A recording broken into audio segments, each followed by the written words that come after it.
I thought I'd finally found the perfect boyfriend after 2 years, only to discover he secretly spent tens of thousands supporting his ex and even hid a child from me. Now I'm left questioning everything I thought I knew about him and our relationship. It is truly difficult to know where to begin recounting this complicated situation. I had been in a relationship with Leonard for a little over 2 years, and everything between us appeared wonderful. We rarely had disagreements, shared similar aspirations for the future, and he was always consistently attentive. We had even begun discussing the possibility of moving in together this coming autumn. After numerous past relationship struggles, I genuinely believed I had finally discovered my ideal partner. However, that pleasant illusion dramatically shattered just this past Friday. I needed to look up a cooking instruction, and my mobile device was without power, so I reached for his laptop. Upon opening it, I noticed his banking application remained open. I had no intention of prying, but a recurring transaction immediately captured my attention. What was this? An $800 monthly charge designated Addison rent. An $800 recurring payment each month to someone he had never once brought up? When Leonard emerged from the shower, I directly asked him who Addison was. The expression on his face conveyed everything. He became noticeably subdued and awkward, then questioned why I sought this information. I informed him I had seen the payment within his banking application. He then sat down and confessed that Addison was his former girlfriend from before our acquaintance. Apparently, he had been covering her entire rental costs for years, a period encompassing the entirety of our relationship. He swore they were no longer romantically involved but remained close friends, and she required financial assistance. I inquired about the frequency of their conversations. His response indicated it was almost daily. Daily communication with his ex for 2 years, something he never once disclosed to me. When I asked if he ever intended to reveal this arrangement, he had the audacity to suggest it wasn't relevant to our relationship, as it was merely financial support for a friend. Just financial support? That amounts to more than $43,000 he had provided her during our time together. The most upsetting aspect was that he would occasionally claim to be short on funds when we discussed future plans or holidays. We even split the bill on our dates half the time because he insisted it promoted equality.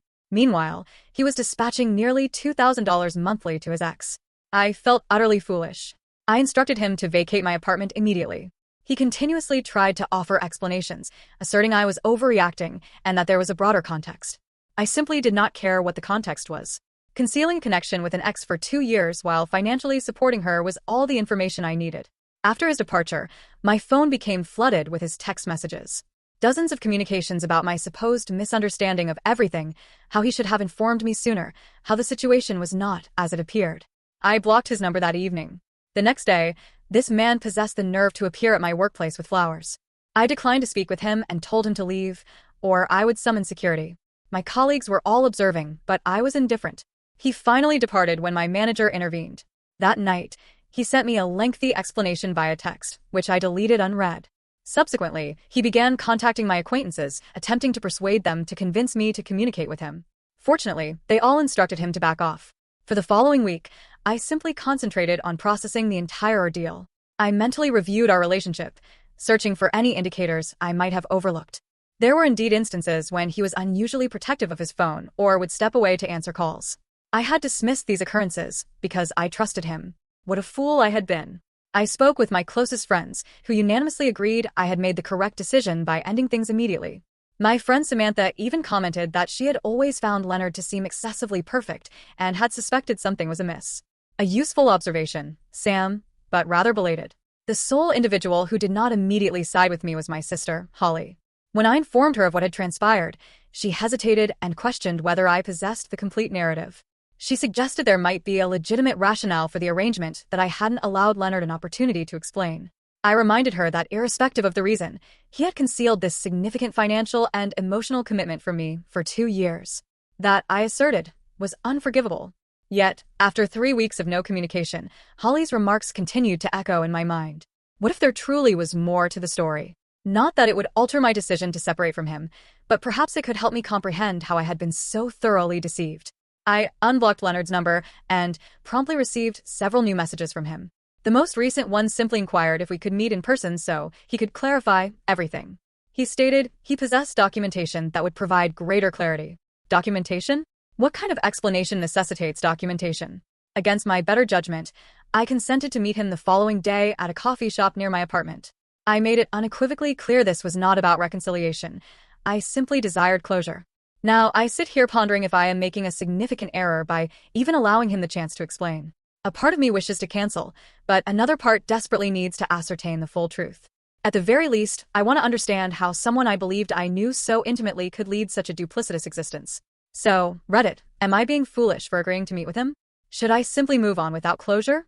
Has anyone encountered a similar predicament where a legitimate explanation for such an occurrence actually existed? Also, should I request his ex's contact information to hear her perspective? I am not even certain if she is aware of my existence. I will provide an update after our meeting tomorrow. Thank you in advance for any counsel. First update. Firstly, my sincere thanks to everyone who commented on my initial post. I meticulously read every single comment and deeply appreciated all the support and guidance. Many of you anticipated this would evolve into some sort of chaotic situation, and indeed, you were not mistaken. I met with Leonard yesterday as planned. Holly accompanied me and occupied a nearby table, as several of you wisely suggested. I was incredibly anxious all morning, unable to eat or concentrate on anything. Upon arriving at the coffee shop, Leonard was already present, awaiting me. I took a seat and informed him he had 30 minutes to explain himself. No interruptions from my side, just one opportunity to disclose everything. He expressed gratitude for my presence and immediately produced a folder. A folder? Who brings a folder to a coffee shop discussion? He explained he wished to present documentation to facilitate my complete understanding of the circumstances. The first item he showed me comprised medical records for Addison. Apparently, she suffers from multiple sclerosis, diagnosed approximately 5 years prior. According to Leonard, her condition had progressively worsened over the preceding years, making it challenging for her to maintain full-time employment. He began assisting with her rent when her symptoms initially made it difficult for her to retain her job. I asked why he had never mentioned this to me, even if they were merely friends now. Aiding someone with a chronic illness seems like something one would confide in a serious girlfriend.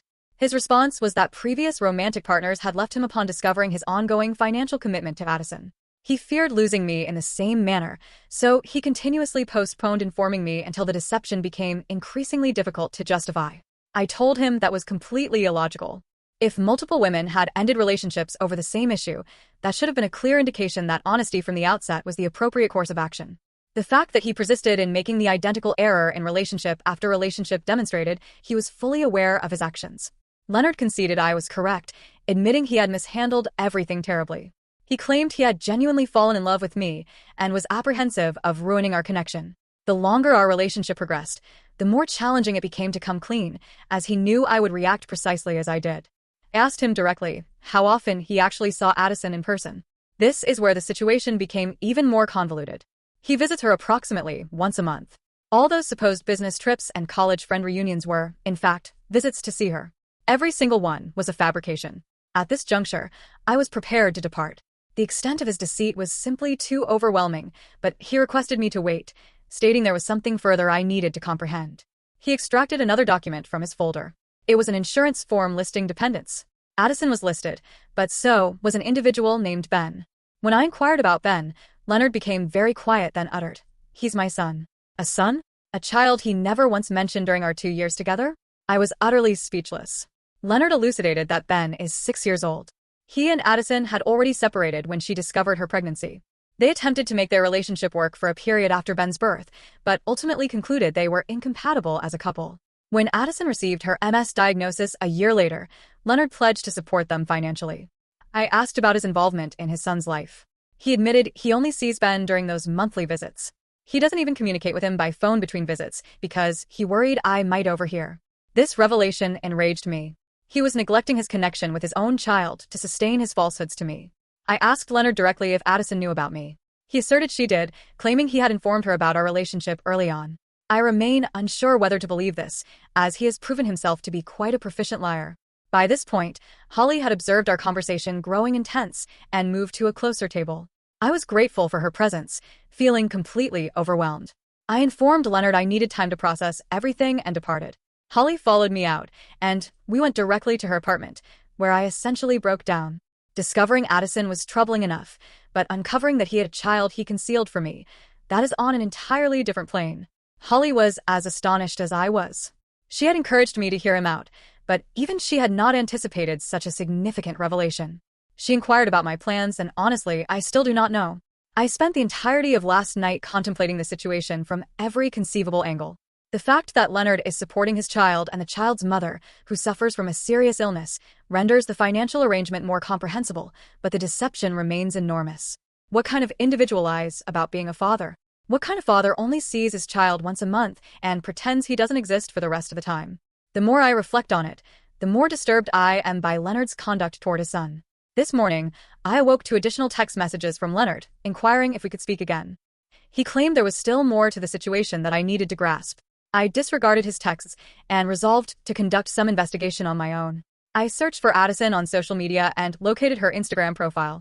Her account is public, featuring numerous photographs of her and a young boy who bears a striking resemblance to Leonard. Seeing those images made everything so much more tangible. As I scrolled through her posts, I observed something peculiar. There were several photographs of her with another man, identified as Edwin. According to the captions, they appeared very much a couple, with phrases like "date night with my love" and "3 years with this amazing man." I continued scrolling and found posts where she tagged Edwin as Ben's bonus dad and spoke about his significant contributions to Ben's care, expressing how fortunate they were to have him in their lives. This made no sense. If she has a serious boyfriend who is actively involved in Ben's life, why is Leonard still covering her entire rent? I telephoned Holly to share my discovery, and she immediately came over to examine the posts with me. We found one from approximately 8 months prior where Addison announced her engagement to Edwin. Yet, Leonard never mentioned this and has continued to pay her rent throughout this period. Holly suggested that perhaps Edwin does not earn sufficient income to support them, especially with Addison's medical expenses. However, something simply does not align. If Leonard is only seeing his son once a month and Addison has a fiancé who is actively involved in Ben's life, why is Leonard still supporting them so extensively? I am beginning to question if there is more to Leonard and Addison's relationship than he is admitting. Is it conceivable they are still romantically involved despite her engagement to Edwin? Or is Leonard being manipulated somehow? I am tempted to reach out to Addison directly, but I am uncertain if that constitutes overstepping a boundary. She might not even know who I am if Leonard has been deceiving her as well. Holly believes I should meet with Leonard one more time to confront him with my findings and obtain the complete account.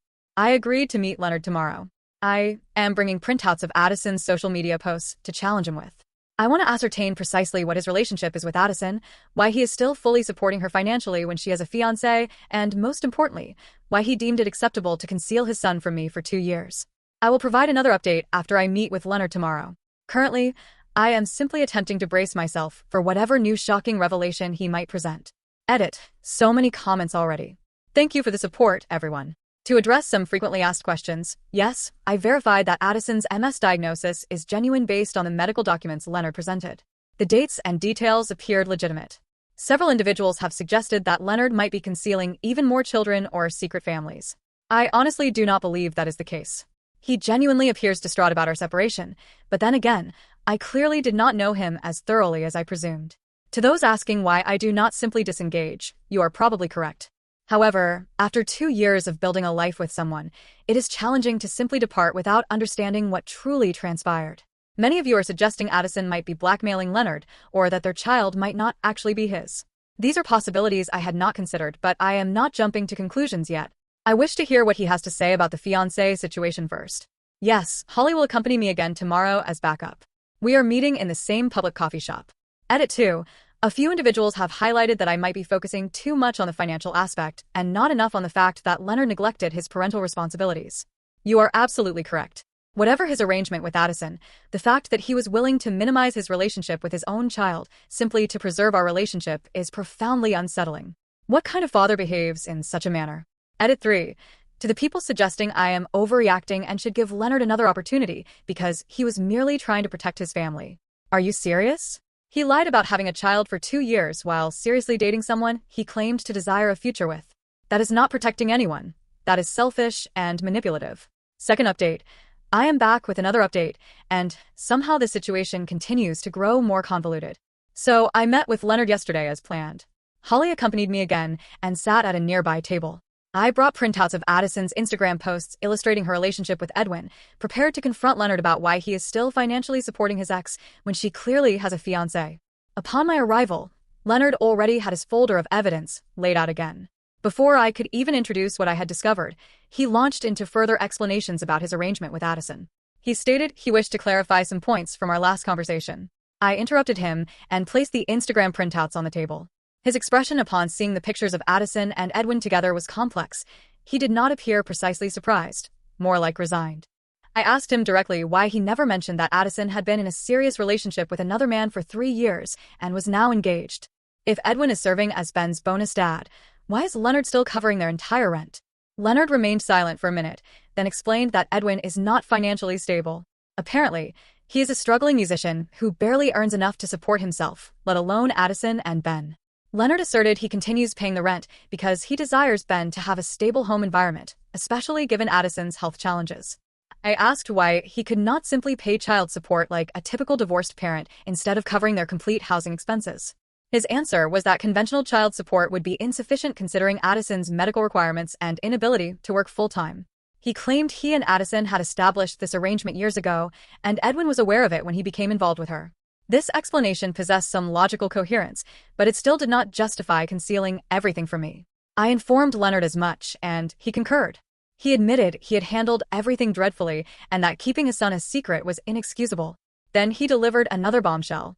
The true reason he only sees Ben once a month is not solely because of our relationship. It is because Addison has restricted his access to Ben.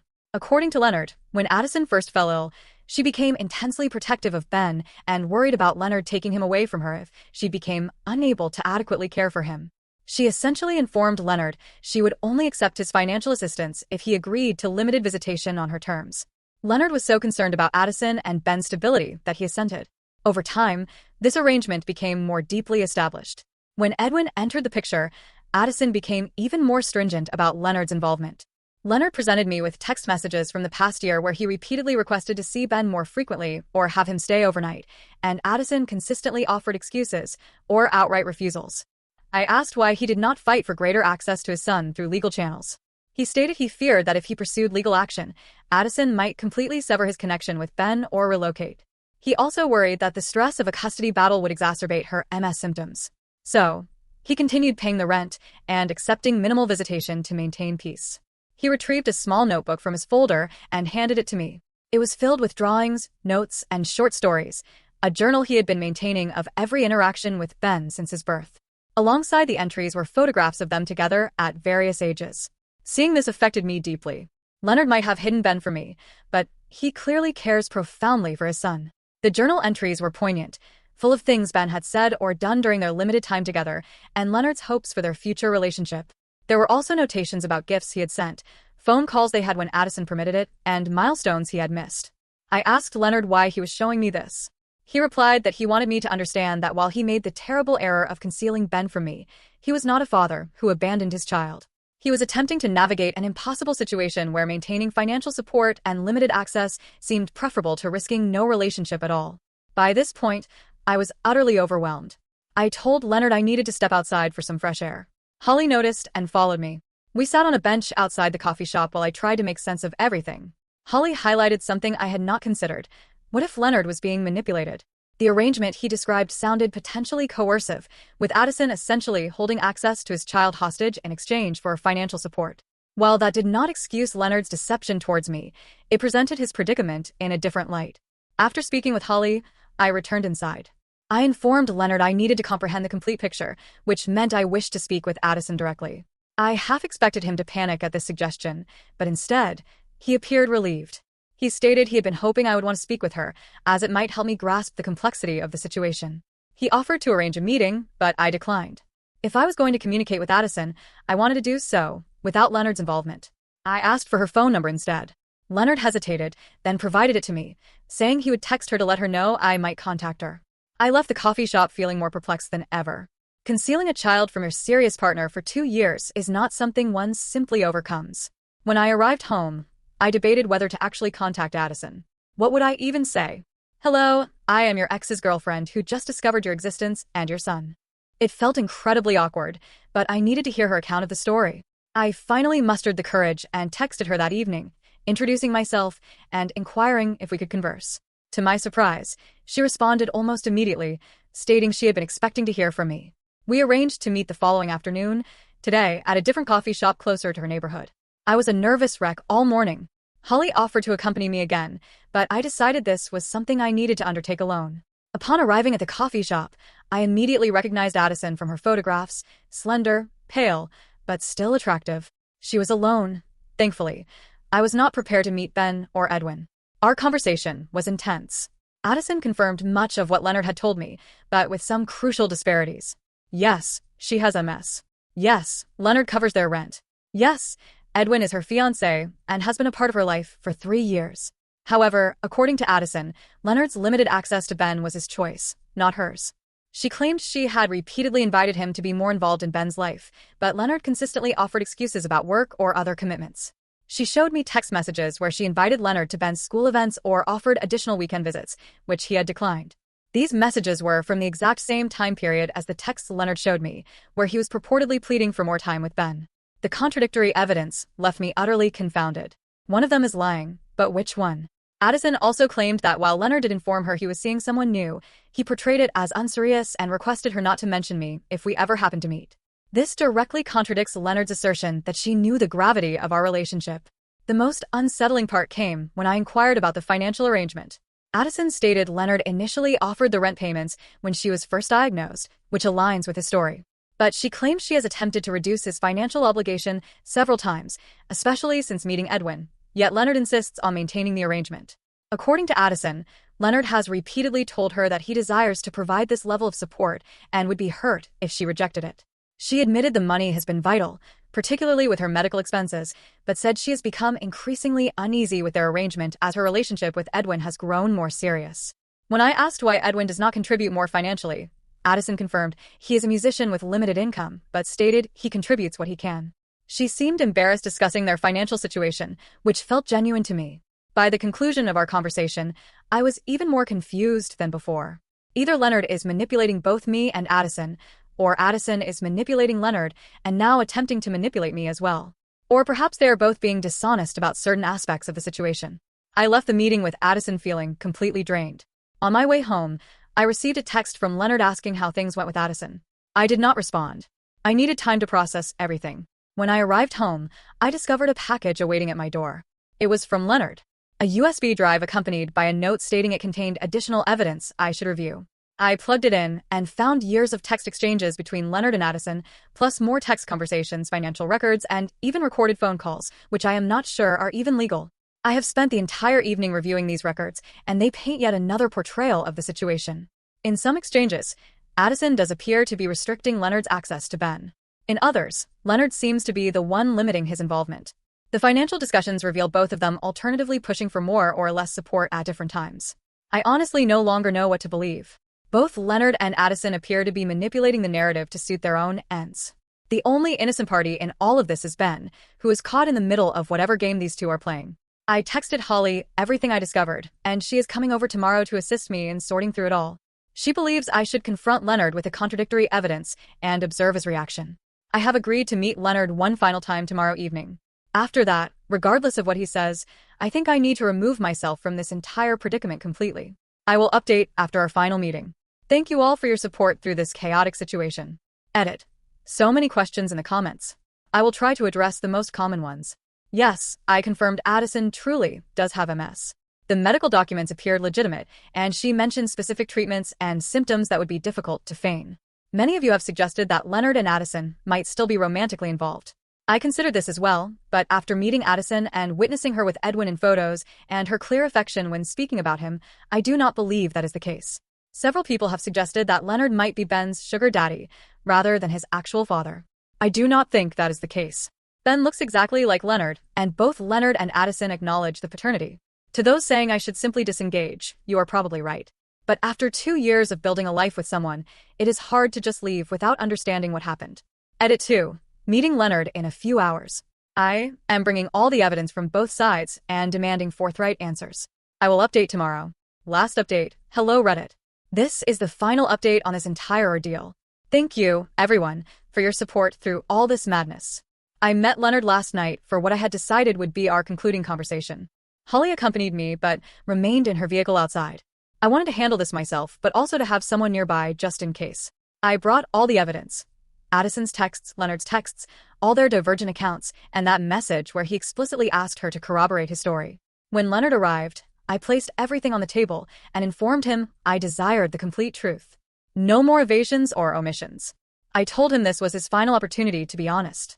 He sat there quietly for a while, then finally admitted he had not been truthful with either me or Addison. So, here's what was truly transpiring. Leonard and Addison never properly concluded their relationship after their initial breakup. All that money he was providing was not merely to assist Ben and his ailing ex. It was his method of remaining intricately involved in their lives. By serving as their financial provider, he ensured Addison could not fully move on, even with Edwin's presence. And Addison, she utilized Ben as a bargaining chip, sometimes allowing Leonard access, sometimes not, to keep the money flowing. They have both been manipulating each other for years, each employing what the other cherishes to achieve their own objectives. Regarding those strange, contradictory texts, Leonard admitted he sometimes deliberately declined opportunities to see Ben so he could later complain about not receiving access, making Addison appear in a negative light. Meanwhile, she would invite him to events knowing he could not attend due to plans with me, so she could pretend she was making an effort while still keeping him at bay. When I inquired why he concealed all of this from me, he stated his previous partners always departed when they discovered the arrangement and instructed him to obtain proper custody and cease the financial support. He did not wish to hear that counsel again because this dysfunctional arrangement offered him some form of purpose he was unwilling to relinquish. The most distressing part concerned Ben. Leonard does care for his child, but he has been using him in this power dynamic with Addison. His minimal interaction with Ben was not solely about hiding him from me. It was how things had been long before I entered the picture. He prefers the concept of being Ben's father more than actively fulfilling a father's duties. I informed Leonard I am completely finished with their drama. I suggested he seek therapy for his issues with Addison and his approach to fatherhood. I told him to establish legal custody and support arrangements for Ben's welfare. He began to weep and plead for another chance, promising to rectify everything.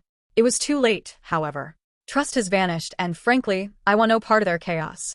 I deserve better than to become entangled in someone else's family drama.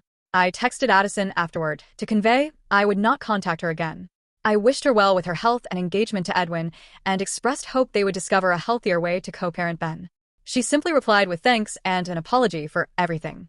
To those suggesting I should give him another opportunity because he was supporting his family, it was not that simple. The entire situation was simply toxic and would have sabotaged any future we attempted to construct. To those asking if I will check on Ben, no. I do not believe that is my place. I feel concern for the child, but becoming involved now would only introduce further drama into his already complicated existence.